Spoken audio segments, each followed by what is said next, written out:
To BCA tutorials. ഇന്ന് നമ്മൾ discuss ചെയ്യുന്നത് 13/5/2024 നടന്ന കേരള PSCയുടെ category number 426/2023 tradesman computer science എഞ്ചിനീയറിംഗിലെ കമ്പ്യൂട്ടർ എഞ്ചിനീയറിംഗിലെ HTML CSS ബേസ്ഡ് ക്വസ്റ്റ്യൻസും അതുപോലത്തെ അതിൻ്റെ റിലേറ്റഡ് ഫാക്ട്സുമാണ്. അപ്പോൾ നമുക്ക് ക്വസ്റ്റ്യനിലേക്ക് കടക്കാം. First question, the HTML tag used to describe the definition of each term in definition list is. ഇപ്പോൾ ഇവിടെ options TD, DD, DL, DT. ഇപ്പോൾ ഇവിടെ നമ്മൾ ഡെഫിനിഷൻ ലിസ്റ്റിലുള്ള ഡെഫിനിഷന് നമുക്ക് ഡിസ്ക്രൈബ് ചെയ്യുന്നതിനുള്ള ടാഗ് ഏതാണെന്നാണ് ചോദിച്ചിരിക്കുന്നത്. അപ്പോൾ ഇവിടുത്തെ എല്ലാ ടാഗ്സും നമുക്കതിൽ പലതിലും യൂസ് ചെയ്യുന്നതാണ്. അപ്പോൾ ഫസ്റ്റത്തെ എന്താണ് TD എന്ന് പറഞ്ഞു കഴിഞ്ഞാൽ എന്താ? TD എന്ന് പറഞ്ഞാൽ നമ്മൾ ടേബിളിൽ യൂസ് ചെയ്യുന്നതാണ് അല്ലേ. ടേബിളിൻ്റെ കേസിൽ എങ്ങനെയാണ് വരിക? ടേബിളിനുള്ളിൽ നമുക്ക് ടേബിൾ ഹെഡ് ഉണ്ടാവും അല്ലേ. എന്താണ് നമുക്ക് ഹെഡിങ് ആയിട്ട് വരുന്നത് എന്നുള്ളത്. അതുപോലെ തന്നെ നെക്സ്റ്റ് വരുന്നത് ടേബിൾ റോ ഉണ്ട്, അതായത് ഓരോ റോവും ഐഡൻറ്റിഫൈ ചെയ്യാൻ വേണ്ടിയിട്ട് പിന്നെ വരുന്നതാണ് അതിൻ്റെ ഡാറ്റ. അതാണ് TD എന്ന് പറയുന്നത്, ടേബിളിൽ യൂസ് ചെയ്യുന്നത്. നെക്സ്റ്റ് വരുന്നത് ഡിസ്ക്രിപ്ഷൻ ലിസ്റ്റിൽ വരുന്ന കേസാണ്. ഡിസ്ക്രിപ്ഷൻ ലിസ്റ്റിൽ നമുക്ക് ആദ്യം DL ആണ്. ആ DLനുള്ളിൽ നമുക്ക് ഒരു ടേം ഉണ്ടാവും, DT എന്ന് പറഞ്ഞൊരു ടേം ഉണ്ടാവും. ആ ടേമിനെ നമുക്ക് ഡിസ്ക്രൈബ് ചെയ്യാൻ വേണ്ടി നമുക്ക് ഏത് യൂസ് ചെയ്യാം? ഡിസ്ക്രിപ്ഷൻ, ഡാറ്റ ഡിസ്ക്രിപ്ഷൻ എന്നുള്ള രീതിയിൽ, ഡാറ്റ ടൈം ഡാറ്റ ഡിസ്ക്രിപ്ഷൻ എന്നുള്ള രീതിയിൽ. അപ്പോൾ ഇതാണ്. അപ്പോൾ ഇതിൻ്റെ ഡെഫിനിഷൻ ഏതാണെന്നാണ് അത് ഡിസ്ക്രൈബ് ചെയ്യാനുള്ള ഏതാണെന്നാണ് ചോദിക്കുന്നത്.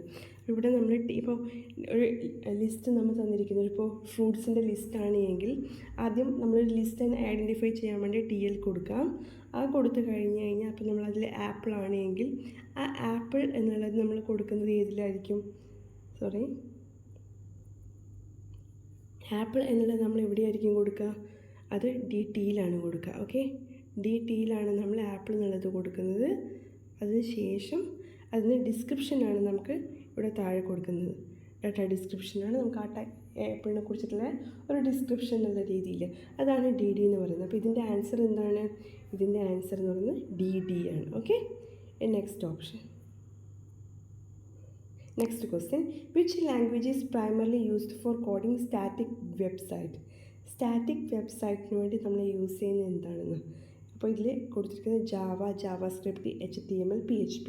അപ്പോൾ ഇതിൻ്റെ ആൻസർ എന്ന് പറയുന്നത് HTML ആണ്. HTML ആണ് സ്റ്റാറ്റിക് വെബ്സൈറ്റ് ക്രിയേറ്റ് ചെയ്യാൻ വേണ്ടി യൂസ് ചെയ്യുന്നത്.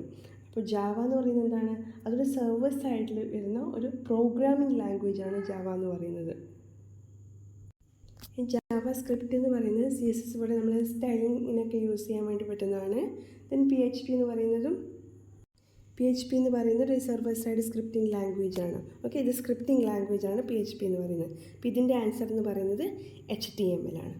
Next question, which of the following attribute is used to give a short description of an image in case the image is not loaded in the web page? ഇപ്പോൾ നമുക്കൊരു ബ്രൗസറിൽ ഒരു image support ആവുന്നില്ല എങ്കിൽ, അല്ലെങ്കിൽ ഒരു വെബ്സൈറ്റിൽ ഒരു ഇമേജ് ലോഡ് ചെയ്യുന്നില്ല എങ്കിൽ ആ ഇമേജിന് പകരം നമുക്ക് അവിടെ ഒരു ആൾട്ടർനേറ്റീവായിട്ടുള്ള ടെക്സ്റ്റ് ഡിസ്പ്ലേ ചെയ്ത് കാണും.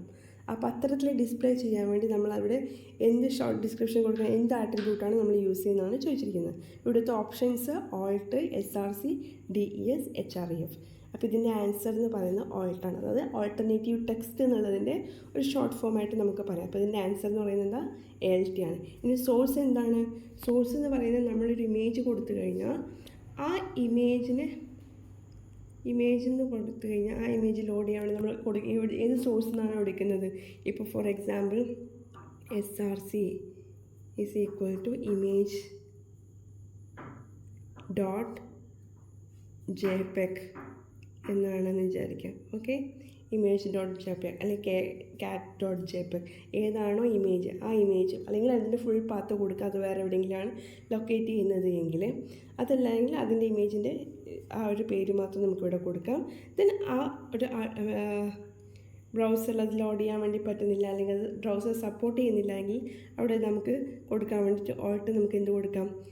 ഒരു ഡിസ്ക്രിപ്ഷൻ കൊടുക്കാം. ഓക്കെ, ആ ഡിസ്ക്രിപ്ഷനാണ് ഇവിടെ നമ്മൾ കൊടുത്തിരിക്കുന്നത്. ദെൻ ഇത്തരത്തിൽ നമുക്ക് കൊടുക്കാൻ വേണ്ടിയിലാണ് ഇമേജിൽ SRC എന്ന് പറയുന്നത് അതിൻ്റെ പാത്ത് കൊടുക്കാൻ വേണ്ടി. ദെൻ ആൾട്ടർനേറ്റീവ് ടെക്സ്റ്റ് കൊടുക്കാൻ. ദെൻ HREF എന്തിനാണ് യൂസ് ചെയ്യുന്നത്? HREF എന്ന് പറഞ്ഞാൽ ഹൈപ്പർ ടെക്സ്റ്റ് റെഫറൻസ് ആണ്.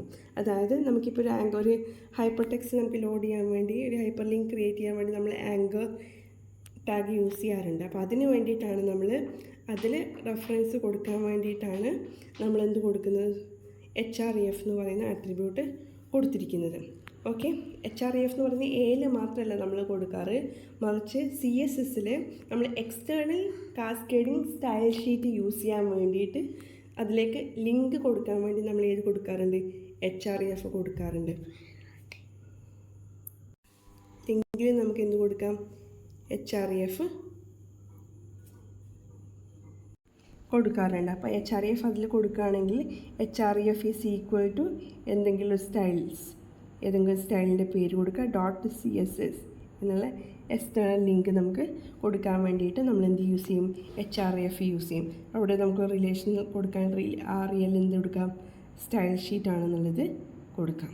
ഓക്കെ, അപ്പോൾ ഇത്തരത്തിലാണ് നമ്മളിവിടെ ലിങ്കിൽ കൊടുക്കുന്നത്. Next question, what is the use of iframe in HTML? അപ്പോൾ HTML iframeൻ്റെ യൂസ് എന്താണെന്നുള്ളതാണ്. അപ്പോൾ options: to display a web page in a new tab, to display a web page with animation, to display a web page without browser, to display a web page within a web page. അപ്പോൾ iframe എന്ന് പറഞ്ഞു കഴിഞ്ഞാൽ ഒരു web പേജിനുള്ളിൽ വേറൊരു web page display ചെയ്യാൻ വേണ്ടിയിട്ടാണ് നമ്മൾ use ചെയ്യുന്നത്. അപ്പോൾ ഇതിൻ്റെ ഓപ്ഷൻ എന്ന് പറയുന്നത് ഓപ്ഷൻ D ആണ്. ഓക്കെ, അപ്പോൾ ഇതെന്തിനാണ്? നമുക്കൊരു HTML ഡോക്യുമെൻറ്റിനെ എംബഡ് ചെയ്യാൻ വേണ്ടിയിട്ടാണ് ഈ iframe യൂസ് ചെയ്യുന്നത്. ഒരു കറണ്ട് ഡോക്യുമെൻറ്റ് നമുക്കത് ഡിസ്പ്ലേ ചെയ്യണമെന്നുണ്ടെങ്കിൽ, അതിൻ്റെ ഉള്ളിൽ നമുക്ക് ഡിസ്പ്ലേ ചെയ്യണമെന്നുണ്ടെങ്കിൽ നമുക്ക് എന്ത് കൊടുക്കാം? iframe കൊടുക്കാം. അപ്പോൾ ഇതിൽ നമ്മൾ യൂസ് ചെയ്യുന്നതും എന്താണ്? SRC ആണ് കേട്ടോ. ഇപ്പോൾ iframe ആണ് എടുക്കുന്നത് എങ്കിൽ iframeൽ SRC, അതായത് SRC നമുക്ക് എന്താണോ അതിലേക്ക് ഡിസ്പ്ലേ ചെയ്യാനുള്ളത് അതാണ് നമ്മളവിടെ കൊടുക്കുന്നത്. ഏതെങ്കിലും ഒരു ഇമേജോ അല്ലെങ്കിൽ ഏതെങ്കിലും ഒരു ഡോക്യുമെൻറ്റോ ഏതെങ്കിലും നമുക്കതിലേക്ക് ഡിസ്പ്ലേ ചെയ്യാൻ വേണ്ടി പറ്റും. അല്ലെങ്കിൽ ഏതെങ്കിലും ഒരു സൈറ്റ് ആണെങ്കിൽ സൈറ്റ് https www.keralapsc.com ഒക്കെ ആണെങ്കിൽ നമുക്കത് അതിലേക്ക് കൊടുക്കാൻ വേണ്ടി പറ്റും. Okay, .com. ദെൻ ഇതിന് നമുക്ക് എന്ത് കൊടുക്കണം? അതിൻ്റെ സൈസ്, അതിൻ്റെ വിഡ്ത്തും ഹൈറ്റും നമ്മൾ സ്പെസിഫൈ ചെയ്യും. അപ്പോൾ വിഡ്ത്ത് 600 എന്നുള്ള രീതിയിൽ കൊടുക്കാം.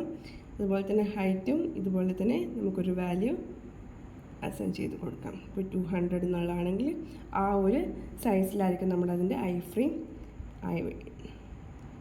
ഡിസ്പ്ലേ ചെയ്ത് വരിക. ഓക്കെ, അപ്പോൾ ആ ഒരു വെബ് പേജിനുള്ളിൽ ഒരു ഫ്രെയിം എന്നുള്ള രീതിയിലാണ് ഇവിടെ വരുന്നത്. ഓക്കെ, ഇനി next question, which one of the following is not links states in CSS? CSSുമായിട്ട് ലിങ്ക് ചെയ്യാത്തത് ഏതാണെന്നുള്ളതാണ്. A unvisited, A visited, A over, A active. അപ്പോൾ ഇതിൻ്റെ ആൻസർ എന്ന് പറയുന്നത് A unvisited ആണ്. അതായത് CSSൻ്റെ കേസിൽ ലിങ്ക് സ്റ്റേറ്റ്സ് ഉണ്ട്. അതായത് നമുക്കിപ്പോൾ ഏതെങ്കിലുമൊക്കെ സ്പെസിഫൈ ചെയ്ത് കൊടുക്കണമെന്നുണ്ടെങ്കിൽ നമുക്കിപ്പോൾ ബ്ലൂ കളർ അല്ലെങ്കിൽ പർപ്പിൾ കളർ എന്നുള്ള രീതിയിൽ നമ്മൾ കാണാറുണ്ട്. ഒരു ലിങ്ക് ക്ലിക്ക് ചെയ്ത് കഴിഞ്ഞാൽ എന്താണ് ഓൾറെഡി ആക്റ്റീവ് ആയിട്ടുള്ളത് എന്താണ്. അപ്പോൾ അതിന് കൊടുക്കാൻ വേണ്ടി CSSലുള്ള അൺവിസിറ്റഡിന് വരുന്നത് ആക്ച്വലി അൺവിസിറ്റഡ് അല്ല, നേരെ മറിച്ച് A ലിങ്ക് എന്നുള്ളതാണ് വരുന്നത്. ഓക്കെ, മറ്റ് വരുന്നത് എന്ന് വെച്ച് കഴിഞ്ഞാൽ A വിസിറ്റഡ് ഉണ്ട്, ഇതൊക്കെ ഒരു സ്യൂഡോ ക്ലാസ്സസ് ആണ് ആക്ച്വലി. അതിൽ എന്ത് വരുന്നില്ല? അൺവിസിറ്റഡ് വരുന്നില്ല. A ഹോവർ വരുന്നുണ്ട്. അതായത് നമുക്കിപ്പോൾ ഒരു മൗസ് അതിൻ്റെ മേലേക്ക്, ആ ലിങ്കിൻ്റെ മേലേക്ക് നമ്മൾ മൂവ് ചെയ്ത് കഴിഞ്ഞാൽ അതാണ് A ഹോവർ എന്ന് പറയുന്നത്. ദെൻ A ആക്റ്റീവ്, അതായത് അതിൻ്റെ ആക്റ്റീവായിട്ടുള്ള ലിങ്ക് എന്നുള്ള രീതിയിൽ. ഓക്കെ, അപ്പോൾ ഇത്രയാണ് CSSൽ വരുന്ന ലിങ്ക് സ്റ്റേറ്റ്സ്. അപ്പോൾ ഇതിൻ്റെ ആൻസർ എന്താണ്? ഏതാണ് വരാത്തതെന്നാണ് ചോദ്യം. അപ്പോൾ അതിൻ്റെ ഓപ്ഷനിൽ ആൻസർ എന്ന് പറയുന്നത് A ആണ്. Okay, next question, which one of the following is the correct syntax for referring the external style sheet? നമ്മൾ ഓൾറെഡി പറഞ്ഞു അല്ലേ, എന്താണ് എക്സ്റ്റേണൽ സ്റ്റൈൽ ഷീറ്റ് റെഫർ ചെയ്യാൻ വേണ്ടി യൂസ് ചെയ്യുന്നത്? അത് ലിങ്കാണ് എന്ന് പറഞ്ഞു. ആ ലിങ്കിൽ എന്തൊക്കെയുണ്ട്? അതിനൊരു HREF ഉണ്ട് എന്ന് പറഞ്ഞു. ദെൻ ഒരു റിലേഷൻ നമ്മൾ സ്റ്റൈൽ ഷീറ്റാണ്. Then type is equal text or CSS എന്നുള്ളതും കൂടി നമുക്ക് ആഡ് ചെയ്ത് കൊടുക്കാം. ഓക്കെ, അപ്പോൾ അത്തരത്തിൽ കൊടുക്കാൻ വേണ്ടി പറ്റുന്ന ഒന്നാണ് ഈ എക്സ്റ്റേണൽ സ്റ്റൈൽ ഷീറ്റ്. നമുക്ക് എക്സ്റ്റേണൽ ഉണ്ട്, ഇൻറ്റേർണൽ ഉണ്ട്, ഇൻലൈൻ ഉണ്ട്. ഓക്കെ, ആ 3 ഓർത്ത് വെക്കുക. ഇൻലൈൻ എന്ന് പറഞ്ഞാൽ ആ ലൈനിനുള്ളിൽ തന്നെ ഉള്ളത്. ഇൻറ്റേർണൽ എന്ന് പറഞ്ഞു കഴിഞ്ഞാൽ നമ്മൾ ഹെഡിൽ ചെയ്യുന്നതാണ്. ദെൻ ഇതിൻ്റെ ആൻസർ എന്ന് പറയുന്നത് ഓപ്ഷൻ ഡി ആണ്. Then next question, which control can be used with a form element to define a drop down list? ഒരു ഫോമിൽ ഡ്രോപ്പ് ഡൗൺ ലിസ്റ്റ് ഡിഫൈൻ ചെയ്യാൻ വേണ്ടി ഏതാണ് യൂസ് ചെയ്യുന്നത്? Check box, radio, select, text box. അപ്പോൾ ഈ question കണ്ടു കഴിഞ്ഞാൽ ഏത് കൺട്രോൾ ആണെന്ന് ചോദിച്ചു കഴിഞ്ഞാൽ നമുക്ക് പറയാൻ വേണ്ടി പറ്റുന്നൊരു കേസ്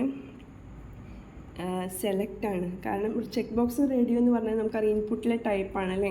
ഇൻപുട്ട് ടൈപ്സാണ് ചെക്ക് ബോക്സും, അതുപോലെ തന്നെ റേഡിയോ ബട്ടണാണ്. അതായത് ഒരു 0 to റേഡിയോ എന്ന് പറഞ്ഞു കഴിഞ്ഞാൽ നമുക്കിപ്പോൾ ഓപ്ഷൻസ് ഉണ്ടെങ്കിൽ ഏതെങ്കിലും ഒരു ഓപ്ഷൻ മാത്രമേ നമുക്ക് സെലക്ട് ചെയ്യാൻ വേണ്ടി പറ്റുള്ളൂ, ഓൺലി 1 ഓപ്ഷൻ. നേരെ മറിച്ച് ചെക്ക് ബോക്സിൻ്റെ കേസിൽ ഒന്നോ അതിലധികമോ നമുക്ക് സെലക്ട് ചെയ്യാൻ വേണ്ടി പറ്റും, ഓപ്ഷൻസ് നമുക്ക് ചൂസ് ചെയ്യാൻ വേണ്ടി പറ്റും. അതാണ് ചെക്ക് ബോക്സ് എന്ന് പറയുന്നത്. ടെക്സ്റ്റ് ഏരിയ എന്ന് പറഞ്ഞു കഴിഞ്ഞാൽ എന്താ, നമുക്ക് മൾട്ടി ലൈനിൽ ഇൻപുട്ട് ഡാറ്റ എൻ്റർ ചെയ്യാൻ വേണ്ടി യൂസ് ചെയ്യുന്ന ടെക്സ്റ്റ് ലൈൻ. അപ്പോൾ ആ ടെക്സ്റ്റ് ഏരിയ അപ്പോൾ ടെക്സ്റ്റ് ഏരിയ നമുക്ക് സ്പെസിഫൈ ചെയ്ത് കൊടുക്കുമ്പോൾ നമുക്കവിടെ അതിൻ്റെ വിഡ്ത്തും അതിൻ്റെ ഹൈറ്റും നമുക്ക് സ്പെസിഫൈ ചെയ്യേണ്ടതായിട്ട് വരും. നമുക്ക് എത്ര വേണമെങ്കിലും ചെയ്യാൻ അതിന് ലിമിറ്റില്ല എന്നൊക്കെ നമ്മൾ പറയാറുണ്ട്. ഇപ്പോൾ ഇതിൻ്റെ ആൻസർ എന്ന് പറയുന്നത് സെലക്റ്റാണ്. സെലക്ട് എന്ന് പറയുമ്പോൾ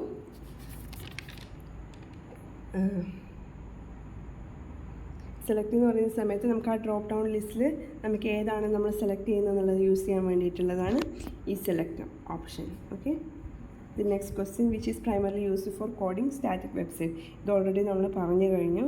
അപ്പോൾ ഇതിൻ്റെ ആൻസർ എന്ന് പറയുന്നത് എന്താണ്? HTML ആണ്. അപ്പോൾ ഇത്രയും കാര്യങ്ങളാണ് ഈ ഒരു ദിവസം പറയാനുള്ളത്. Okay, thank you.